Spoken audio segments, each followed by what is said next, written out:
And that's about it. Jim, take it away. Hey, thank you, David.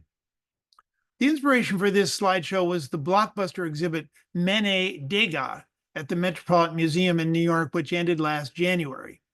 The provocative and charismatic Edward Manet, the painter of Déjeuner sur l'Herbe and Olympia, was certainly a very important 19th century artist. He was an early proponent of a new, looser style of painting, but his career was cut short when he died at 51. It is ironic that in 1874, the year of the first Impressionist show, Manet was called by one critic the king of the Impressionists, yet he was never included in the Impressionist exhibitions. Manet remained a slave to the acceptance of the Salon, that huge, very conservative, state-sponsored annual art show at the Palais des Champs-Élysées in Paris. The group of 7 Impressionist artists, Degas, Renoir, Morisot, Sisley, Pissarro, Cézanne, and Claude Monet, had courageously turned their backs on the Salon. Degas, who died at 83, left us an enormous and, in my opinion, a more interesting body of work than Manet's, including paintings, pastels, drawings, sculpture, and prints. We shall see that Degas' exceptional total recallability, which, in my opinion, was a photographic memory, could capture the complex motion of horses, ballet dancers, bathers, and musicians as if by a photograph. Please, but first, we're going to look at some of his astonishing early portraits.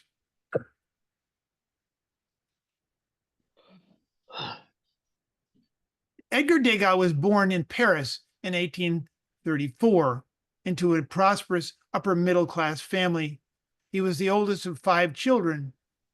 He was 2 years younger than Manet, and 6 years older than Monet, the father of Impressionists. Can we mute our microphones, please? Yes, everyone, please mute your microphones. Degas' father encouraged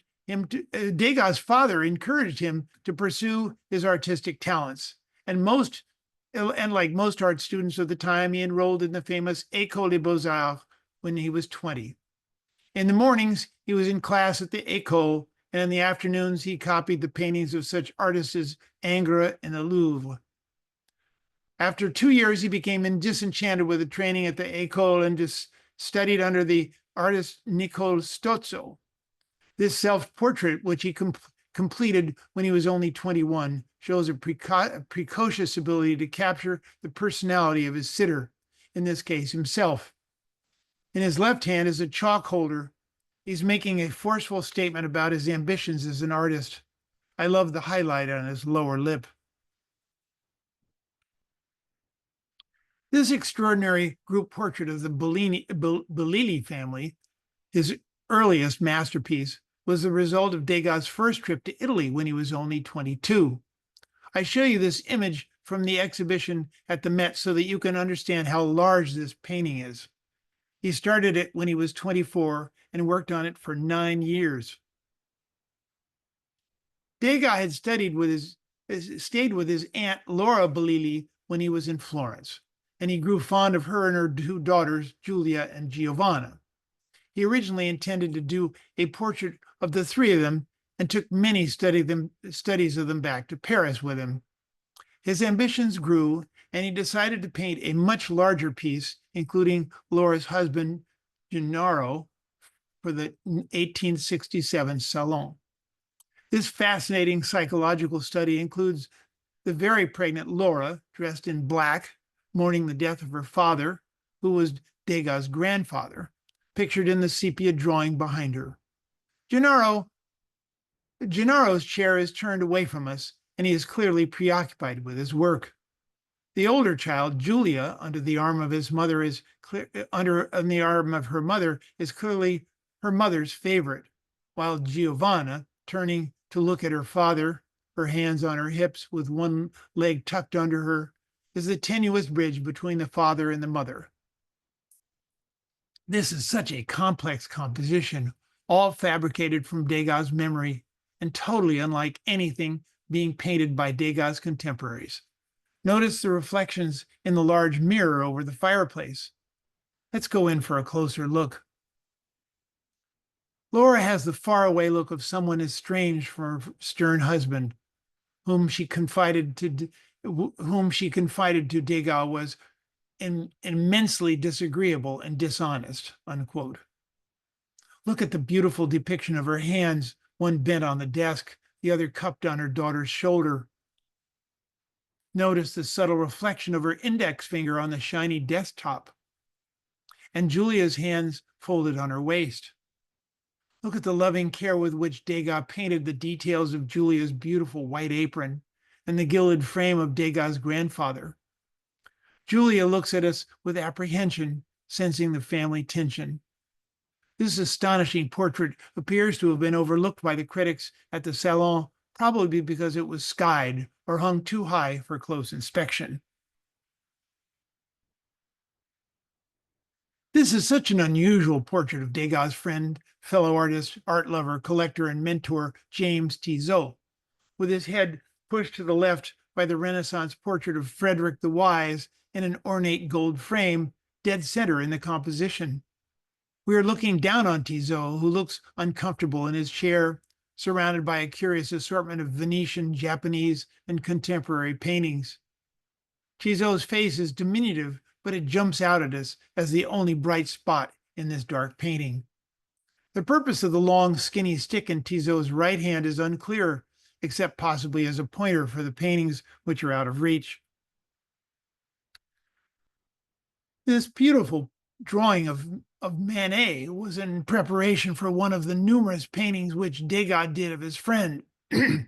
Manet's beard was so distinctive, as was his top hat.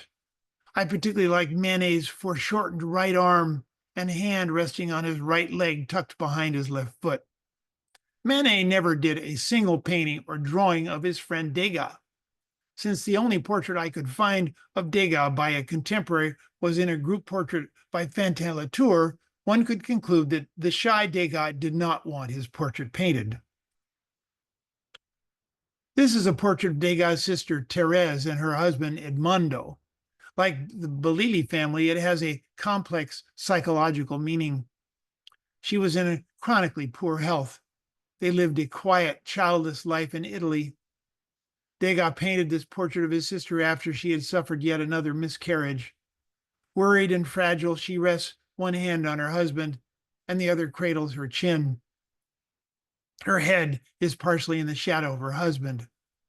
Disappointment about the miscarriage can be seen in Edmondo's face as well. Again, the hands are particularly beautiful, with the veins of his right hand so perfectly rendered. I've always loved this painting. Is this a still life of a stunning bouquet, or a portrait of the wife of Degas' schoolboy friend Paul Valpion? Or has she become part of the still life?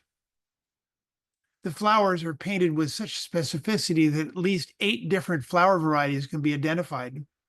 The woman, with her right hand to her mouth, eyes averted, seems added as an afterthought. Yet, as Degas himself had said, I assure you that no art is less spontaneous than mine. I love the rumpled tan gloves on the left, on the left in front of the glass pitcher, which dissolves into the background.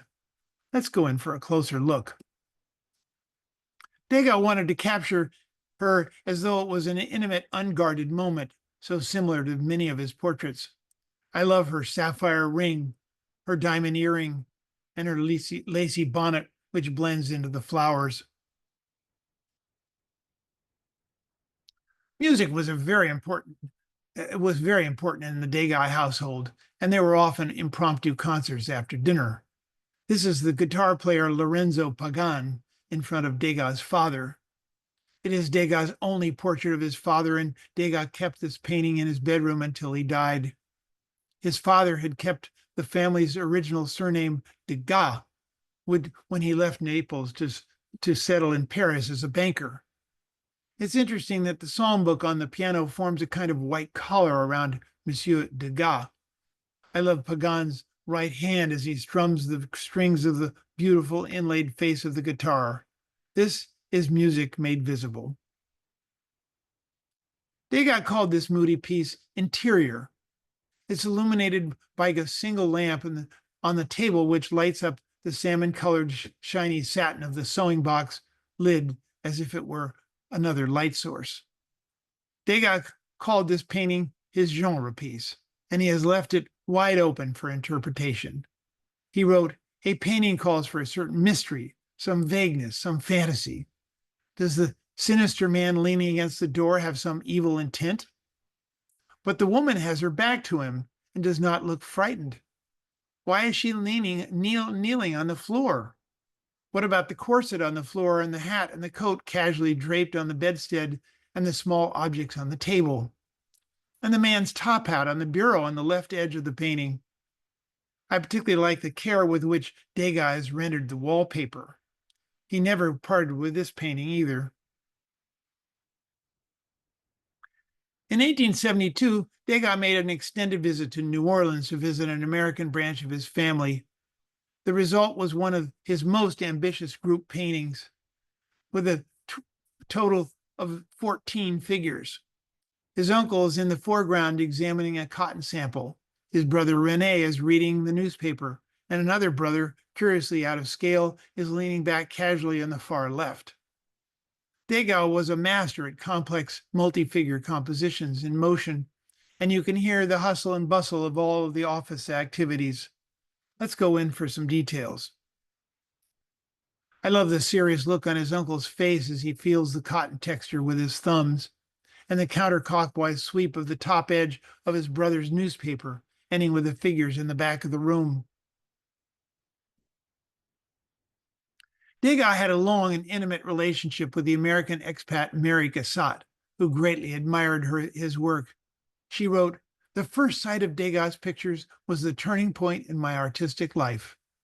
He became her mentor and invited her to join the small group of independent painters who became known as the Impressionists, after Claude Monet exhibited a painting he called Impression Sunrise in 1874. Cassatt was the only American to be in that group. This is an unusual portrait for Degas. The looseness of it suggests that it was done quickly, with Cassatt actually posing for him, a quick study. She appears to be holding a small pack of reproductions. Most of the portraits we have seen are much more precisely executed, presumably not in front of a model. Degas had mastered the art of etching as well as lithography. This one is an etching.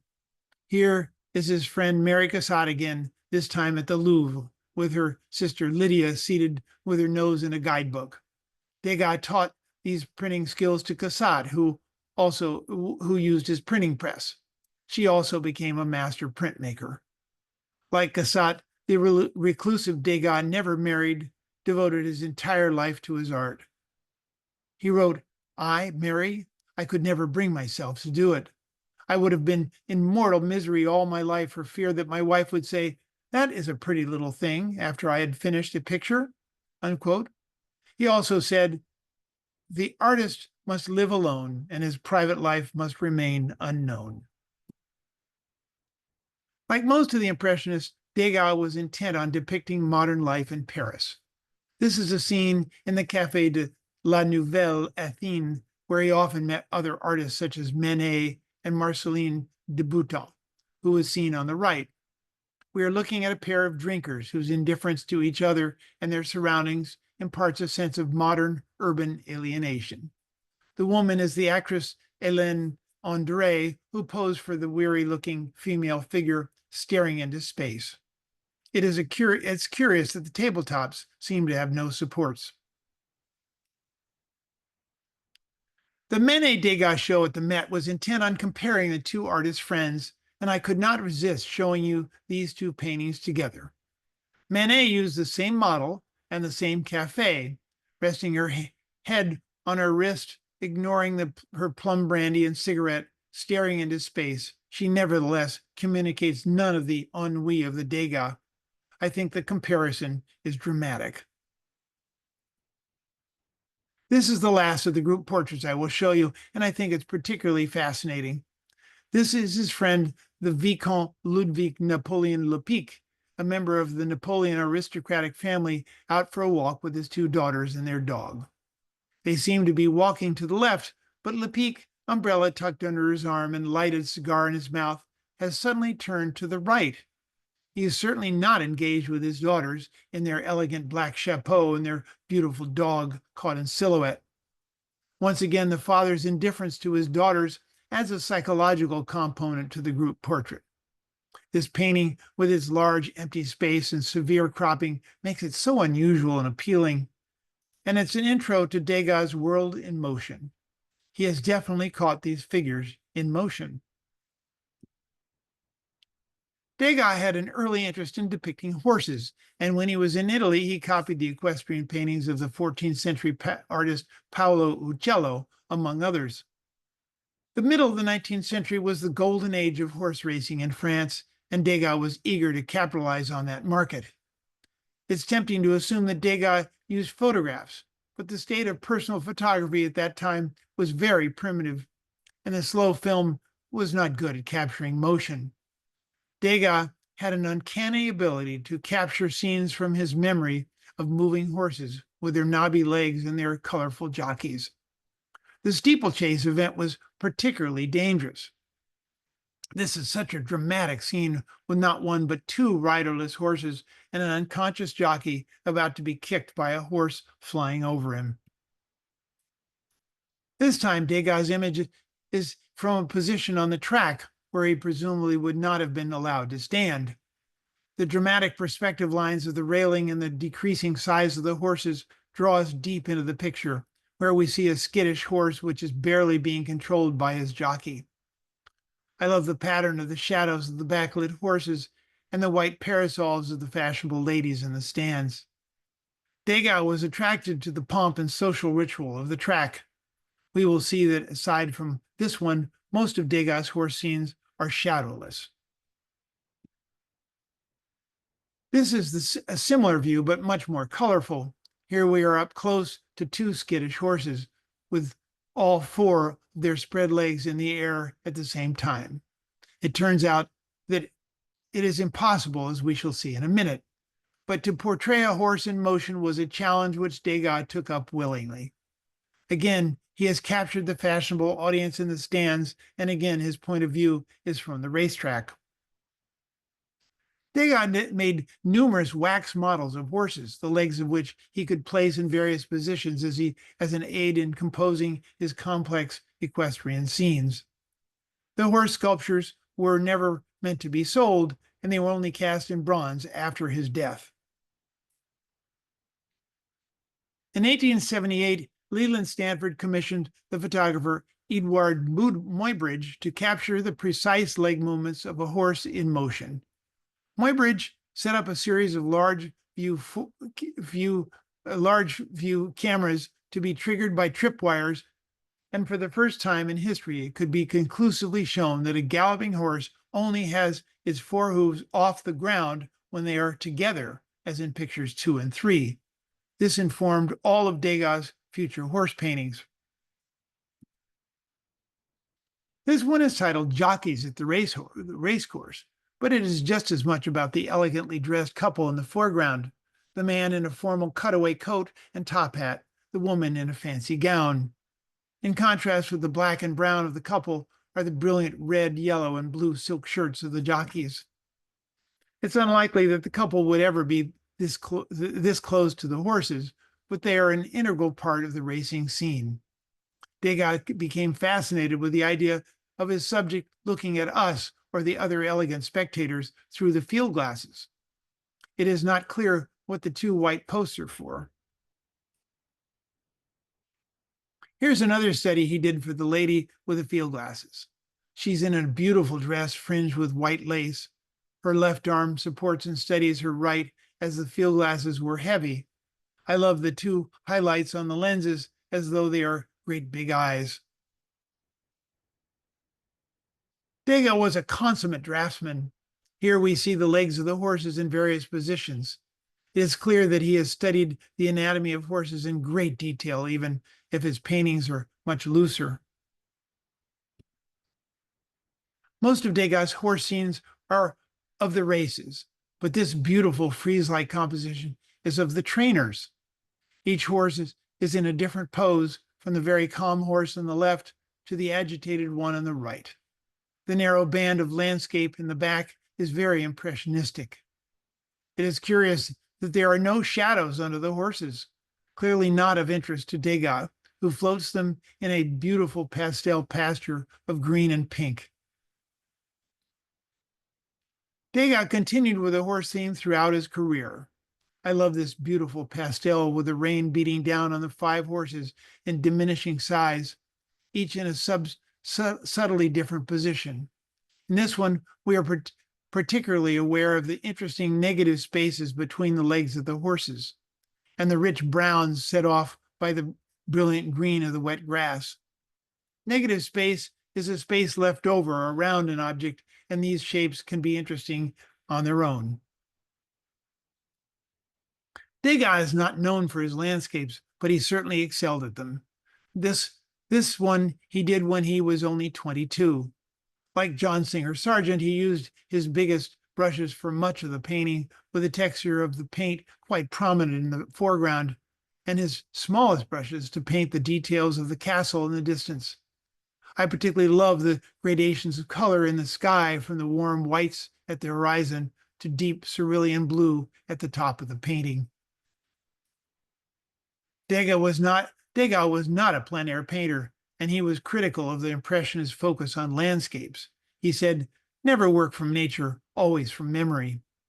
This small painting is so evocative of a mood and time of day, and it reminds us of Turner's landscapes.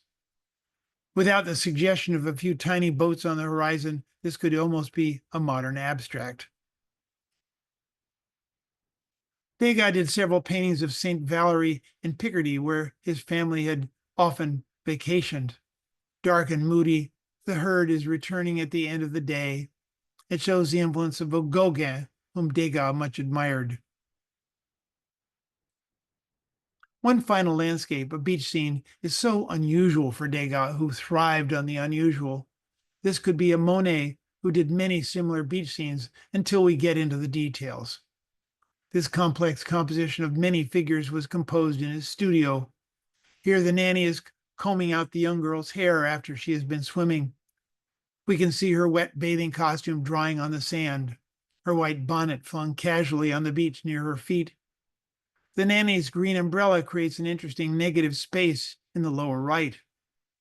The white umbrella, held in place by the girl's right hand, is protecting her from the sun, and yet, curiously, there are no shadows. The painting looks unfinished, as even though it is an overcast day, there would be a hint of shadows at the feet of all the figures. This painting was shown in the third Impressionist show in 1877. That beach scene is surprisingly small. Speaking of small, this exquisite little gem is only 8 by 10 inches. It is Degas' first ballet scene, and it was exhibited in the first Impressionist show in 1874. He would go on to do a deep dive into the life of the ballerina on and off stage, ultimately painting over 600 ballet scenes. Here is that same painting up close. The old violinist sits on the piano bench, ready to play for the ballerina, who is dancing in front of the mirror. Sheet music is tossed carelessly into the top hat on the floor next to his violin case. In the lower left is a green watering can used to keep the dust down when the ballerinas are dancing. He has packed 14 figures, both real and reflected, into this tiny, tiny little composition. The theater and the ballet were to become one of his favorite subjects. Unlike most of the other Impressionists, Degas' focus was on the figure in interior spaces. It is hard to remember that this painting is only 8 by 10 inches. I particularly love this painting with its unusual vantage point on the edge of the orchestra pit with its red velvet topped railing. The ballet dancers are only partially visible, loosely painted in the background behind the footlights, but each of the 12 musicians compressed into the foreground is like a separate portrait. Look at the beautifully foreshortened left hand of the oboist and his knitted brow as he blows into his curved mouthpiece. And I love the shape of the neck of the bass fiddle on the right as it overlaps the dancers. This one is similar, but it has 6 of the opera patrons in the orchestra seats in front of the pit and a scene of a grand opera set in the back. The ballet dancers are very loosely painted, giving us the feeling of motion. It is curious that the patron on the far left is training his opera glasses on someone in the audience. By the third Impressionist show, Degas was exhibiting a number of ballet scenes, and a critic wrote that his studies of dancers assert a rare and original talent, unquote. Degas did 2 versions of this complex multi-figure scene for both he used the famous dancer of the 1830s, Jules Perrault, who had retired to become a teacher. In the beautiful study on the right, his right hand holds the staff with which he marks time for the dancer. In the large painting, it is in his left hand as he looks at his student performing for him. In the background, you can see anxious mothers sitting in a bleacher-like a raised area. On the left is a mirror, a large mirror which reflects a window on the opposite wall looking out to the city. Degas has so beautifully rendered the tarlatan or open weave cheesecloth-like tutus of the dancers. Notice the bass fiddle lying on the floor on the left. This complex composition is seemingly casual, yet so carefully studied. This is typical of Degas' unusual compositions. He has placed the main focus off-center to the right. The hot red flowers on her dress and in her hair are so beautiful, such beautiful accents to this cool green-blue color scheme, and they pick up the hot colors of the orange set. On the left, we get a hint of all of the offstage activities with the legs of a manager just out of sight of the audience. Degas has so sensitively rendered the uplit face of the ballerina with her traditional black neck ribbon fluttering with just above her head, while just above her head are the feet of more ballerinas waiting for their turn in the footlights. We're looking down from one of the exclusive boxes, implying not only a particular location, but the class status of the onlooker who occupies that position. Degas said, "People call me the painter of dancing girls. It has never occurred to them that my chief interest in the dancers lies in rendering movement and pretty clothes." Degas also portrayed the stars of the local cafe scene in Paris, where he often met with his artist friends. He regarded such popular entertainment as reflecting the social history of their times. This is such a dramatic portrait of Teresa Valdon as she gestures in full voice. I love the soft fur edges of her gown and the powerful silhouette of her hand set against the colorful striped background. Degas loved the frieze or panoramic format for the dancers, like so many of his horse paintings. I like the panoramic format as well. That is the way we see with our binocular vision. That is why movies are that proportion. Here, each of the seven ballet dancers is in her own world, possibly rehearsing her next performance in her head. The center ballerina with a rainbow fan provides the pivot around the corner for this L-shaped studio with its French doors, which appear in many of Degas' paintings. Her red ribbon choker, which is usually black, is designed to make the ballerina's neck look longer. Who does not recognize this sculpture as Degas' young ballet dancer? As usual, Degas was pushing the boundaries, this time of conventional sculpture, by putting a real muslin tutu on her and a real ribbon around her horsehair wig. Degas carefully modeled this 3-foot sculpture in wax, which had a lifelike sheen, and the pose is a classic ballet fourth position. Although some critics found the figure somehow odious, most were positive. Nina de Villars stated, "Before this statuette, I expressed one of the most violent artistic impressions of my life, unquote. She went on to say that one day this would perhaps seem as the first work of a new art, be seen as the first work of a new art. Huysmans, another critic, wrote, "At the first blow, Degas has overthrown the traditions of sculpture, just as he had long ago shaken the conventions of painting," unquote. After Degas' death, his heirs decided to have the sculpture cast in bronze. Years later, Degas returned to the theme of the young dancer with this charming pastel of the mother tying the ribbon choker around the daughter's neck, while the indulgent sister looks off into space. While we are on the subject of Degas' sculpture, more than 150 pieces of sculpture were found in his studio after Degas' death. He was not known for his sculpture because, aside from the young dancer, which we just saw, he had no interest in showing them to the public. They were for his own enjoyment and education. Sculpture was yet one more medium he wanted to master. He turned to sculpture late in his life, as it was easier to manipulate with his failing eyesight. Most of the sculptures were classic ballet positions. All of the sculptures were in wax or clay, and none had been cast in bronze until after his death. Almost half of his sculptures perished because he had pushed clay and wax past their structural capacity without adequate armatures. Degas extensively explored two other themes. The first glorified the common working woman of the city. Paris in the late 19th century was the center of the fashion industry, and there were more than 1,000 hat shops in the city. A patron is looking down at this attractive shop girl as she adjusts a hat with a hairpin in her pursed lips. I love the chapeau, which is rimmed with silk flowers and a long chartreuse ribbon placed over the head of the shop girl, almost as if she were wearing it. Placed off center, she becomes part of the still life composition, much like the woman seated beside the vase of flowers, which we saw earlier. Degas produced more than 20 millinery-themed works. Although the laundress is another familiar subject for Degas, this is an unusual painting because it is so painterly, with lots of brush texture in the linens hanging behind the woman, in contrast to her carefully painted face. We can see a hint of different arm positions for both of her arms, suggesting motion as she irons what appears to be a white dress.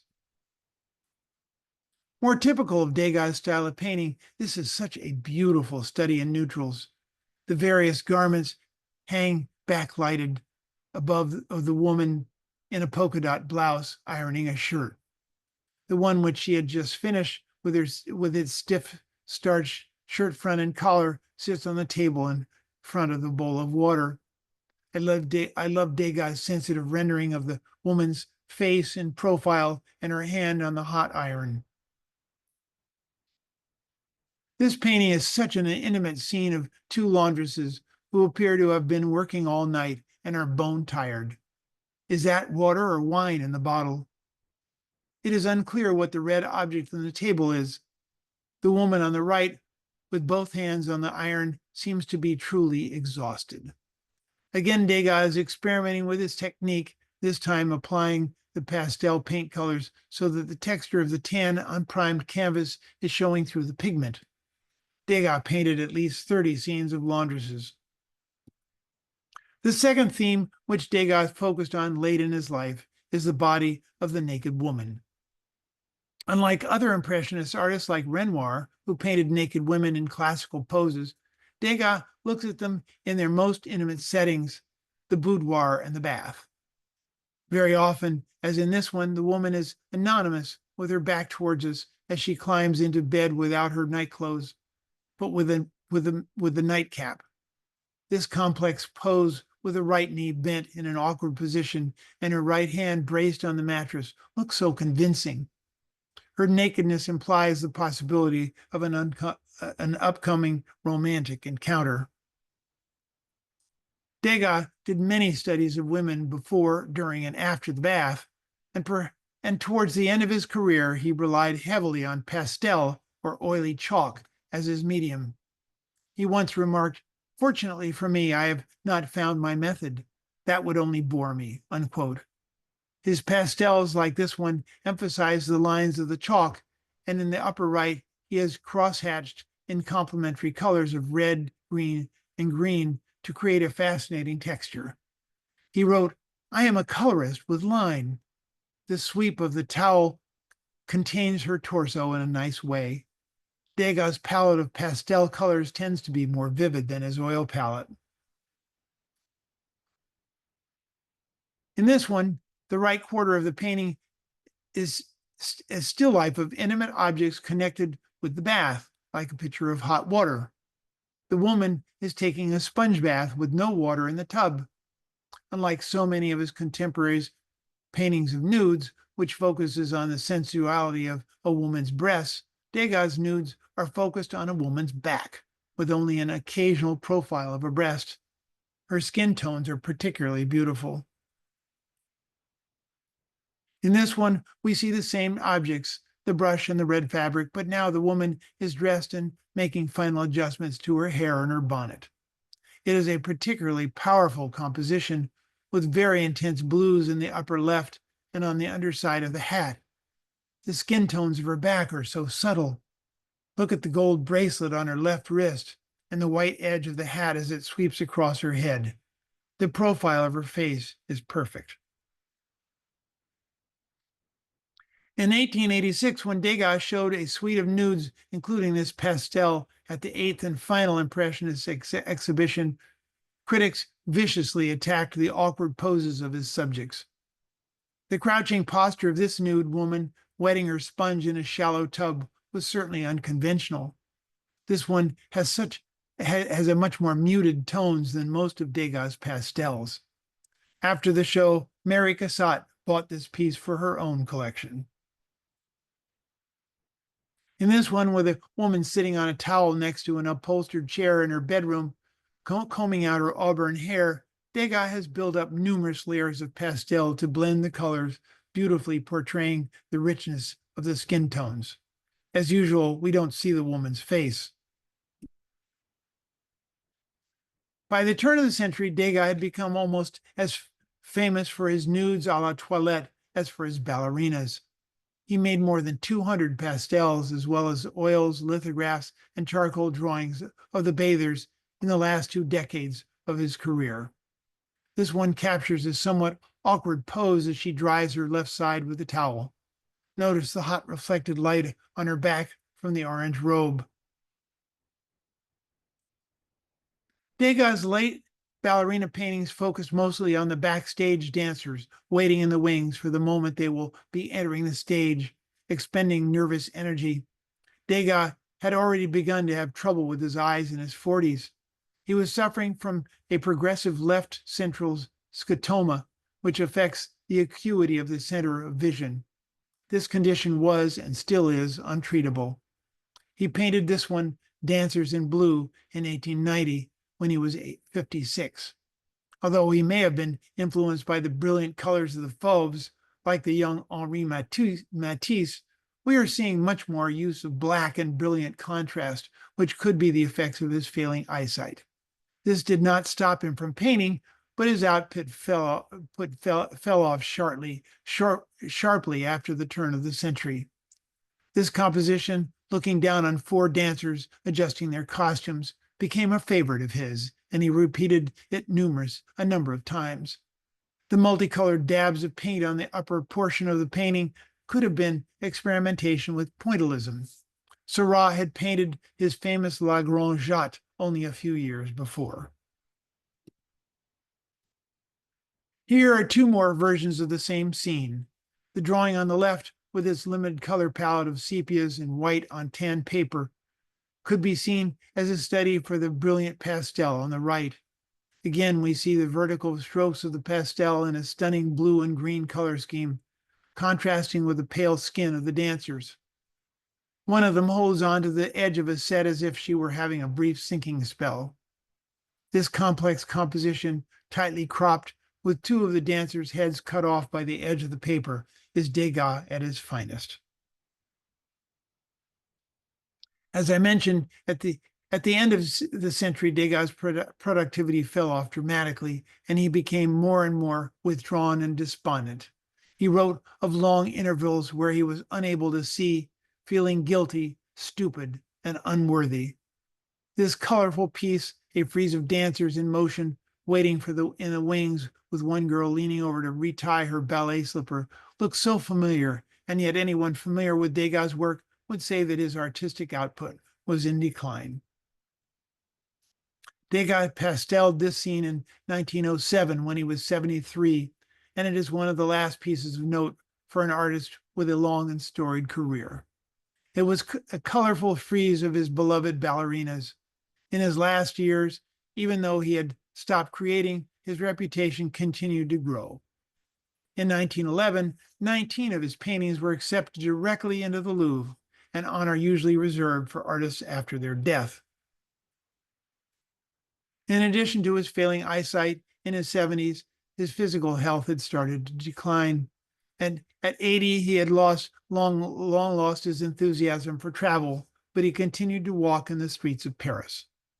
In 1916, he became bedridden, and on September 27th, he died of cerebral congestion. He was 83. Degas' reputation as one of the great modern painters of the 19th century was assured by the time of his death. His work had been analyzed extensively by the critics and disseminated internationally through reproductions. One art historian wrote, Degas has exercised an occult but very serious influence on the history of art. He has lived alone, without pupils, and almost without friends, but all modern draftsmen have been taught a lesson by his painting, and the young generation considers Degas as a master, unquote. By the mid-20th century, his paintings and sculptures had been collected by most major museums in the world. Degas was an organizer of the Impressionist movement, and yet his style and subjects were so different than any of the other Impressionists. As we can see in this montage, he so beautifully captured the world in motion. Thank you. How about some questions? Jim, excellent presentation. And anyone who has questions, please unmute yourself. Looks like Tim Reynolds has one. Hi, Tim. Well, thank you very much. I really appreciate this excellent presentation, Jim. And my wife Robin and I are here sitting here totally enthralled by the quality of the analysis and whatnot. I was interested by a number of things. The Tissot portrait, maybe you have thought of this, and you probably have, and so it's probably a bit of the great grasp of the obvious. But that stick may very well be a maul stick that he was using because it's next to a painting on which he's working, and so possibly. Yeah, possibly. Except it's a very long stick. I mean, a maul stick usually is shorter. I mean, that's the to aid in painting, right? Right. Yeah. I've seen people that have used very long ones too, because they rest them on the ground. So it depends on how it's used. I was also interested, you've done presentations on Vermeer, because I did one at Onwensia a couple years ago, and it's part of that presentation. My wife Robin and I went to the Rijksmuseum for the Great Vermeer exhibit, and then I did a copy of The Girl with the Pearl Earring, and I did it in the way the Renaissance Dutch did it, with underlaying of lights and darks, and then many coats of glaze on top of it in order to get the colors. And so as part of the presentation on Vermeer and how he painted, I showed that, which and I'm looking forward to online and looking at your presentations, because it's excellent, and I'm really looking forward to seeing more of them. Well, thank you, and I'm glad you're painting, and I'm glad we're lucky to see the Rijksmuseum show of Vermeer's, which was so unusual and had so many great so many masterpieces of his. And but I have now got 4 or 5 these presentations on YouTube. So you can go to YouTube and say Jim Caldwell, and there's one on Wayne Thiebaud, and there's one on the Sistine ceiling. You might be interested. So sounds like you're an active painter. Yeah, I'd be very interested. I saw that on your website, and I certainly will be doing it. As a San Francisco, you certainly are interested in Wayne Thiebaud, and I have trouble looking at his paintings because they make me so hungry. Well, he did lots of other things besides food, but anyway, well, good. Yeah, I know. I'm glad you and then enjoyed it. one other final point is on l'interieur, the interior. I'm doing a modern version of that in sort of a film noir-esque style, and using that as the inspiration. And on the wall, there's a copy of Degas' L'Intérieur on the wall for the painting on the painting, to sort of give a hint as to what the inspiration was. Do you have these available on do you have a website? No, I don't. But here, do you have 2 seconds? I don't mean to hog. Maybe somebody else has another question. Why don't we talk afterwards Yeah, if someone else great. has questions? Sure. I don't want to hog the time. Yeah, great. All right. Great. We'll come back. All right. Great comments and questions, Tim. Yes, are there any other questions for Jim? If not, thank you so much. It's always great to see you, and I learned so much from your presentations. Really appreciate it. Again, next year, we want to get you 2 on Wentia instead of via Zoom. So hopefully that'll happen. All right. Great. So, Well, if you stay on, Jim, all right. I'd like to talk just a few minutes. I Sure. don't want to be too Absolutely. many. Yeah. Yep. Perfect. Thank you, Jim. Welcome, David. We'll talk soon. Yep. Sounds good. All right. Bye. So This is my version. yeah. Oh, look at that. Wow. That's terrific. Very good. Excellent. That's my version of Yeah. done in the classic way, in the manner. Yes. Look at that. Very good. Is that a painting of yours on the back wall there? Yeah, that's a Chicago pool hall. Oh, fun. Let me show it to you. We're here in California. We're in Southern California. Oh, you are? Huh. Yeah. What's your connection with the club in Chicago? Oh, we belong there. We spend the winters here. Let's see. Oh, Is that- look at that. Cool. Very nice. That's Freddie the Beard. He's was a Chicago pool shark, famous guy. Fun. And then it's a work in progress, but here's my version of L'Intérieur. I don't know if you can see. Oh, I'm too high. Down there. Keep going. Here, would you hold it, Robin? Yeah. Over here? Where do you want me to be? Yeah, right there. I don't know. Are you still there, Jim? I'm here. Yeah, I can see it. I can see you. I can't see a painting. Well, I can't. You got to turn the computer around. There we go. No, we're still seeing you, Jim. Okay, now we're getting you. Okay, there. Yeah, getting close there. Okay, cool. Here we go. Oh, interesting. Very interesting.